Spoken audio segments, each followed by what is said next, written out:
But in the meantime, this afternoon we're going to talk Liverpool ahead of their Premier League game away at Bournemouth tomorrow. And I'm delighted to say that Adam Smith is back with us this afternoon. Adam writes extensively on Liverpool under the heading of "And Could He Play?" You'll find him on Twitter. Adam, really good to talk to you. Thanks for joining us today. Yeah, no problem. Nice to talk to you, Paul. And I think we just need to start by talking Mo Salah, Adam, because news within the last 24 hours that Mo Salah has suffered a hamstring injury whilst playing in the Africa Cup of Nations. Now, we do know that he will miss the next 2 games for Egypt. But what is your assessment, Adam, as to how this potentially could affect Liverpool? Because, of course, we don't know how far Egypt are going to progress in the competition and, therefore, how long Mo Salah was going to be at that competition. Yeah, it's a really strange one in that sense, because there was a sense, I spoke to you a few weeks ago when we were talking about AFCON and Mo, and I said, there is a chance that he could be back to us relatively quickly, because past Mo Salah, there isn't loads in that Egypt side, so they weren't necessarily considered to be one of the favourites for the competition. So it's entirely possible they might get knocked out in the group stage. So on the one hand, Liverpool would kind of be prepared to maybe be without him for the whole duration of AFCON, because they have got to the final in the past.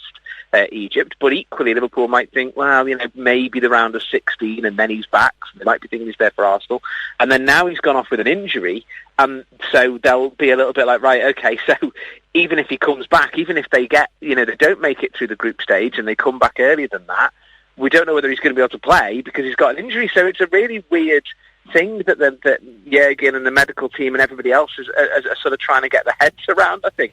Yeah, this is it. And actually yesterday, Jürgen Klopp suggested that Salah's hamstring problem is likely to be severe because he's only missed 10 league games for Liverpool in more than 6 seasons. Now, whether you can read much into that, I don't know. I guess we're just going to have to wait and find out. Yeah, and there's a thing where when I heard about the injury, I thought, Mo Salah does not get injured. He just doesn't get injuries. He's remarkable. He doesn't get injuries. And there should be some people in the world of football looking at it and saying, why has he got an injury? Are we pushing the players too hard? Is it too much to be asking them to do as much as we are asking that, with looking at the likes of the refreshed format that the Champions League's going to be next season, where there's going to be more games, and not just more games, but more games with things riding on them, which is really important. So players are going to have to put, there won't be the sort of thing in the Champions League next season where there'll be a dead rubber at the end or anything like that, where you're going to be able to play a slightly weakened team and give people a rest. So we're asking a huge amount of professional footballers, and there should be conversations when players like Mo Salah, who do not get injured. There should be conversations within the upper echelons of football saying, are we asking too much of them? But there won't be, and that's the real shame of it all. And maybe what Mo might be thinking is, I just want to go back to Liverpool because the medical staff there know how to deal with this, and I'm not sure you guys do. And, of course, we know how integral Mo Salah is to this Liverpool side. This game tomorrow against Bournemouth is going to be Liverpool's first Premier League game without Mo Salah since May 2022. That's almost 2 years. And actually, since Mo Salah joined Liverpool in 2017, there's only been 10 Premier League games in which Mo Salah has not featured, and yet Liverpool have lost none of those games, incredibly. So a couple of stats there which might indicate that Liverpool potentially could do okay, but, at the end of the day, just stats. We'll see what happens tomorrow. Better news, however, of course, Adam, is that Klopp has confirmed that injuries to Trent, Andy Robertson and also Szoboszlai are all close to a return. They might be part of the team training next week, but of course we're not going to see them facing Bournemouth tomorrow.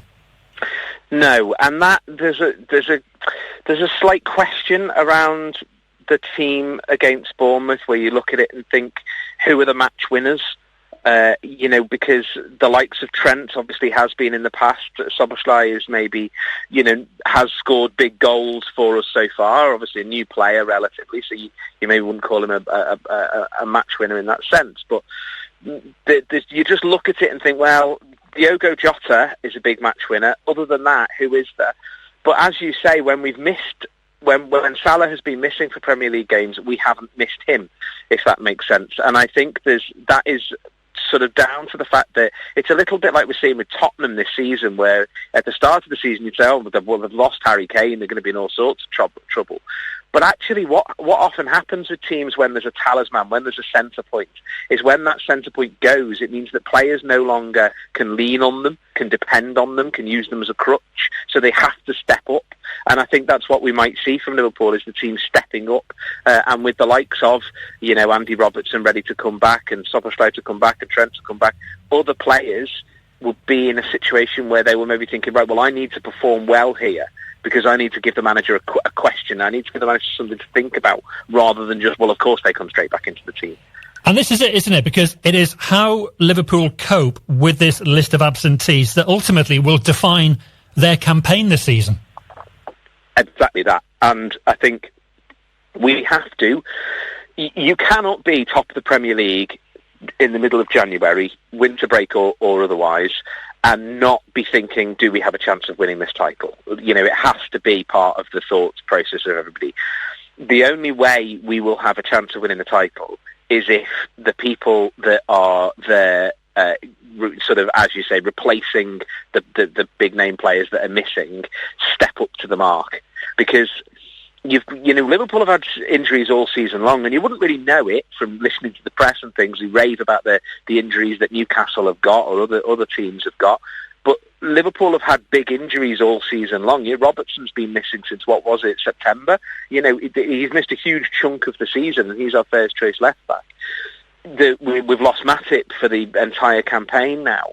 So it's about how the players who step up perform, and if they can keep us still in the conversation, if we can beat Bournemouth tomorrow, then we're 5 points clear of Arsenal, and we've still got to go to the Emirates in the next couple of weeks. Well, that's big. That's big, because you're then in a situation where you go, well, even if we lose at the Emirates, we'd still be 2 points clear of them. So it's a huge thing to just keep the momentum and keep the scoreboard pressure going. So that's all we can ask the players to do, is perform to the best of their ability.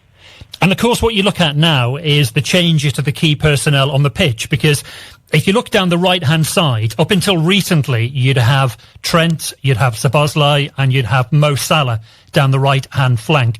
When Liverpool played Fulham just over a week ago, Liverpool started with Conor Bradley, Ryan Gravenberch, and also Harvey Elliott in those crucial positions against Fulham. And we know that the first half, it just didn't work for Liverpool. And it took a huge second-half effort, didn't it, for Liverpool to pull that game around? Yeah, it did. And I wonder whether, on reflection, the manager might say that he got his selection wrong. I think, I was wondering beforehand whether we might see Luis Diaz over on the right-hand side instead, and Harvey Elliott playing the right midfield role, which is kind of where he's played for most of his time under Jurgen. And that's sort of what he turned it round to in the second half, and it made a big difference. So I wonder whether the manager might say, yeah, maybe I should have started with that, and maybe that's what we'll see, actually, against Bournemouth, is the kind of the second half Fulham 11, if that makes sense, because I think that's one that would maybe gel a little bit better. But it's not to say that what he did was completely wrong and that we'll never see it again, because he obviously did it for a reason. And I think that maybe he'll want to try and give those players another go, because he picked them in that way for a reason. They didn't perform, so maybe he'll ask them to do it again and prove that they can. And so maybe tomorrow we'll see Conor Bradley start again at right back. Well, options-wise, I'm not 100% sure what there is in terms of what the manager's going to be able to do, because we are without Trent. So I wouldn't be shocked if that was the case, yeah. And of course, when we look at the opposition tomorrow, Adam, clearly one significant threat for Liverpool is going to be the presence of Dominic Solanke tomorrow, the former Liverpool player whose 12 Premier League goals so far this season ranks only below Mo Salah and Erling Haaland. And when you look at what Solanke has produced in the last few weeks, he was the Premier League's Player of the Month for December. He scored 8 goals in 8 games. And all this from a player who really didn't make an impression, did he, during his time at Anfield? I think he was really unlucky in a lot of ways, Paul, to be honest with you, because he was very young, for starters. I think I certainly thought there was a player in there. I was disappointed when he left, because I definitely thought there was somebody in there, and he got the goal just a couple of maybe the last day of the season actually.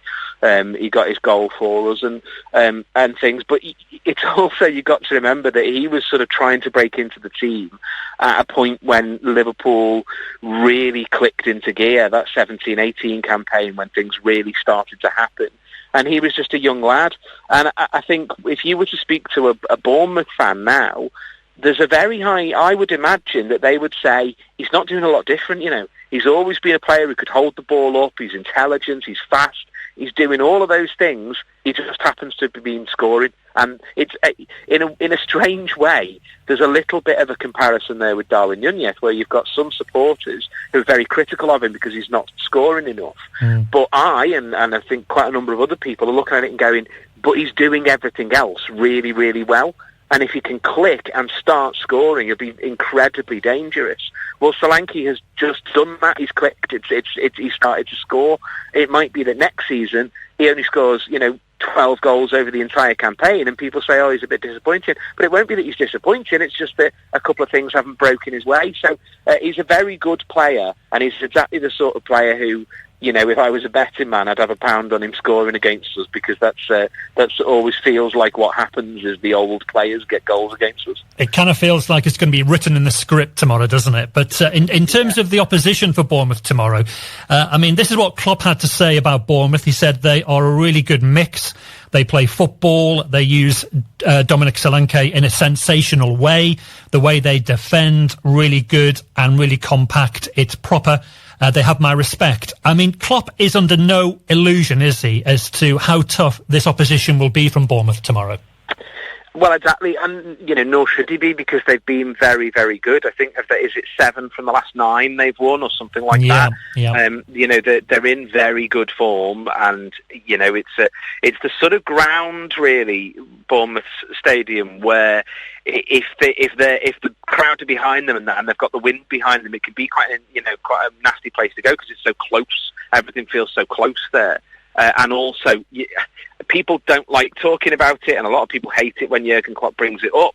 But the weather the forecasts are atrocious for tomorrow. There's sort of 50-mile-an-hour winds being forecast and things. So that will make a difference. And of course, they're more used to playing in it than we will. So it's the sort of thing we have to be careful to make sure that we can adapt to and not get kind of overwhelmed by. But they're a very good team. My hope is that they feel like they can get something out of the game, because I don't want to go there and have them put 10 men behind the ball and just hitting Solanke long, because we've shown this season that we kind of struggle to break down those sorts of teams. If they come out and think they can get something against us, well, that plays into Liverpool's hands a little bit more. So hopefully that's what we see.